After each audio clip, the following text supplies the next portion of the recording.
कमलपुर गांव बेहद छोटा और खुशहाल गांव था। यहाँ के लोग मिलजुल कर रहा करते थे, लेकिन काफी दिनों से गांव से शहर तक जाने वाले हाईवे पर अजीबोगरीब घटनाएं हो रही थीं, जिस वजह से गांव वाले थोड़े डरे हुए थे। अरे रामलाल, तुझे पता है कल फिर से उस हाईवे पर एक लड़के की मौत हो गई। अब तो हर दिन ऐसा सुनने को मिल रहा है। हाँ हाँ, मैंने भी सुना है। कल फिर से हाईवे पर एक लड़के की मौत हो गई है और जिन्होंने उस लड़के को हाईवे पर देखा था वो कह रहे थे कि उस लड़के के बाइक के पीछे एक औरत दौड़ रही थी और वो औरत काफी समय पहले इस हाईवे पर मारी गई थी। इसका मतलब ये है कि उस हाईवे पर मोटर बाइक के पीछे दौड़ने वाली चुड़ैल घूम रही है। उसका कोई तो मकसद होगा, या वो लोगों को कुछ बताना चाहती हो। वो लोगों को कुछ भी बताना चाहती हो, लेकिन वो लोगों की जान भी ले रही है और ये बिल्कुल सही नहीं है। अपने बेटों को संभाल कर रखना। मैं तो अपने बेटे को कह कह कर थक गया हूँ कि रात के समय उस हाईवे पर मत जाना, लेकिन आजकल के बच्चे भूत प्रेत जैसी चीजों को मानते ही कहाँ हैं। ये तो तू बिल्कुल ठीक कह रहा है। एक हमारा समय था जब हमारे माँ बाप एक बार कह देते कि यहाँ नहीं जाना है तो हम हिलते नहीं थे, लेकिन आजकल के बच्चे सुनते ही कहाँ हैं। गांव के लोग हाईवे पर रहने वाली चुड़ैल के दहशत से डरे हुए थे और वो अपने बच्चों को हाईवे पर मोटरसाइकिल लेकर जाने से मना किया करते। अधिकतर बच्चे तो अपने माता पिता की बात मान लेते, लेकिन कुछ बच्चों को ये सब बकवास लगता था। इन्हीं में से अमन और पप्पू थे, जो देर रात हाईवे पर जाकर उस चुड़ैल को देखने का फैसला करते हैं। रामलाल काका ने कहा है कि उस हाईवे पर नहीं जाना है और तू कह रहा है उस हाईवे पर चले। अगर तुझे मेरे साथ आना है तो तू आ सकता है, वरना मैं कमलेश को अपने साथ ले जा रहा हूँ। अरे मैंने कब मना किया कि मैं नहीं आ रहा। मैं तो बता रहा हूँ कि रामलाल काका अगर हमें हाईवे पर जाते देख लेंगे तो वो फिर हमें सुनाएंगे। वो मेरा बाप है, मैं उन्हें अच्छे से जानता हूँ। तू चिंता ना कर, मैं बाकी की चीज संभाल लूंगा। अभी हाईवे पर चलते हैं, शाम हो चुकी है। हमें उस चुड़ैल को भी तो देखना है। क्या पता उस चुड़ैल के नाम से हाईवे पर लूटपाट होती हो। कहीं ऐसा ना हो कि हमारे साथ भी लूटपाट हो जाए। इतना कहने के बाद पप्पू और अमन दोनों ही बाइक पर सवार होकर हाईवे की तरफ निकल जाते हैं। शाम हो चुकी थी, रात का अंधेरा छा रहा था। दोनों हाईवे पर कई राउंड मारते हैं। कितना मजा आ रहा है वैसे यहाँ। आस पास तो कोई नजर भी नहीं आ रहा। हमने कई राउंड लगा लिए हैं, लेकिन कोई दिख ही नहीं रहा। मैंने कहा था ना, ये भूत प्रेत कुछ नहीं होते। किसी ने झूठी कहानी फैला दी। गांव वाले भी इस कहानी को मानकर बैठ गए हैं। हो सकता है किसी की किसी से दुश्मनी हो और वो हाईवे पर मार काट करके चले जाते हो और नाम आ जाता है चुड़ैल का। इतना कहकर अमन और पप्पू अपनी बाइक घुमाते हैं और घर की तरफ बढ़ने लगते हैं। रात के करीब 11 बज चुके थे। हाईवे एकदम सुनसान था। तभी अचानक से बाइक चला रहे अमन के सामने एक औरत आ जाती है और वो जोरदार ब्रेक लगाता है, लेकिन उस औरत को बचाने के चक्कर में बाइक का बैलेंस बिगड़ जाता है और दोनों बुरी तरह गिर जाते हैं, जिसके बाद उनके बचने की कोई उम्मीद नहीं रह जाती। अब पता चला इस हाईवे पर किसका राज है। अब अगली सुबह पूरे गांव में दहशत मच जाती है। रामलाल अपने बेटे को खोने के बाद पूरी तरह से टूट जाता है और गांव में इस बात को लेकर और भी ज्यादा बातें होने लगती हैं। रामलाल, कल ही इस बात पर हम चर्चा कर रहे थे। तुझे कहा था अपने बच्चों को हाईवे पर मत जाने देना। देख क्या हो गया। तू अपने आप को संभाल। मैं समझ सकता हूँ तूने अपना जवान बेटा खोया है। दयानंद रामलाल को हिम्मत देता है, लेकिन रामलाल अपने बेटे को खोने के बाद पूरी तरह टूट चुका था। इस बात को लेकर गांव में कई दिनों तक चर्चा होती रहती है और धीरे धीरे लोग इस बात को भूलने लगते हैं। अब इस हादसे के 10 दिन बाद उस हाईवे पर दयानंद का बेटा राकेश अपनी नई बाइक के साथ घूमने निकलता है।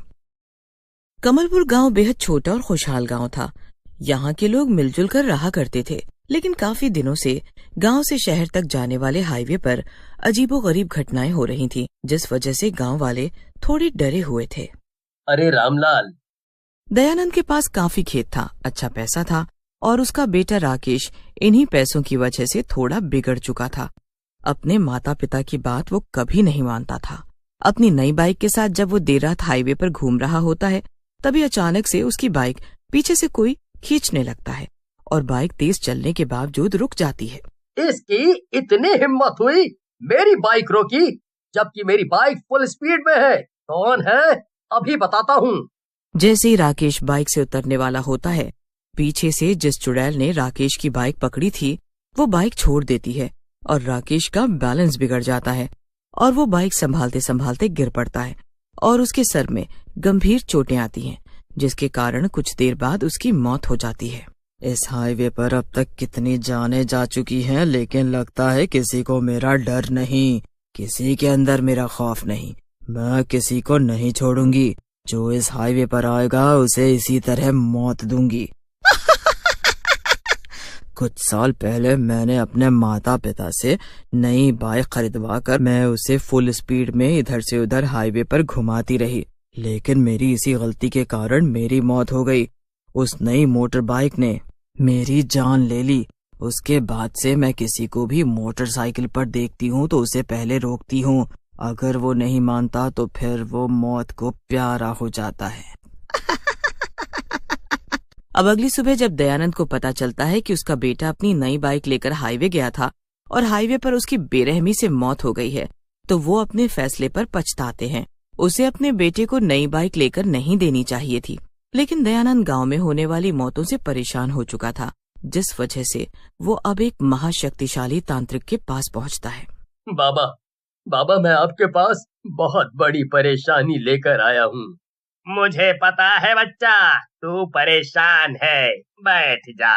और जिस चुड़ैल के बारे में तू मुझे यहाँ तक बताने आया है, उसके बारे में मैं पहले से सब कुछ जानता हूँ। वो महाशक्तिशाली चुड़ैल है। उसका अंत इतना भी आसान नहीं है। क्या आप उस चुड़ैल के बारे में सब कुछ जानते हैं? आप तो अंतर्यामी हैं बाबा।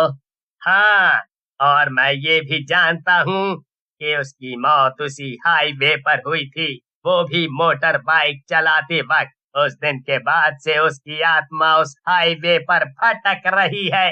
पहले तो वो लोगों को समझाती है, अगर फिर भी उस हाईवे पर बाइक चलाने वाले लोग अपनी धीमी स्पीड को बरकरार नहीं रखते तो वो उन्हें मौत के घाट उतार देती है, क्योंकि इसी वजह से उसकी मौत हुई थी।